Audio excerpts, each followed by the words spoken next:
গাড়ি?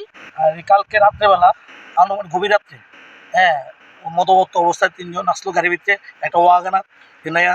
রাত্রেবেলা বিরাট একটা আওয়াজ হয়েছে। রাত্রে আমরা বাড়ি বাড়ির ভিতরে উল্টাইয়া পড়িয়া পড়ছে গাছের লোক। গাছের লোকে। মনোমানিক তার 3 জন হলো অজয় পাল আর সুদীপ্ত দাস আর আরেকজন আছে, ঠিক আছে। গভীর রাতে, ঠিক আছে, দাঁড়াতেই পারতেছে না। আর বিরাট বড় আকার ধারণ করে নিল। সবজি টবজি নিয়ে রাস্তার মধ্যে এবং একটা ভয়ঙ্কর আকার ধারণ করলেন, ঠিক আছে।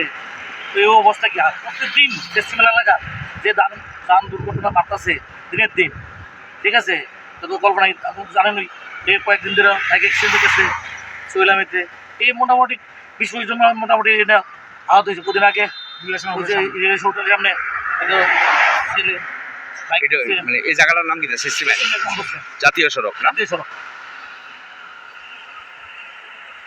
আর বিশেষ করে সবজি দোকানটি আছে না, বিশেষ করে সবজি দোকানটি যে থাকে মানুষের দাঁড়ায় গাড়ি দাঁড়ায় মেন রোডে দাঁড়ায় তুলে না, এটা হলে আরো বেশি ক্ষতি হয়, বুঝলেন না। এই মানুষের রাস্তায় ক্রস করতে গেলে এটা আরো দূর যাওয়া। প্রশাসন, পুলিশ প্রশাসন দেখে না যে সবজি তো কিছু উপায় তারা খুঁজতাম, তারা দায়িত্ব দিচ্ছে।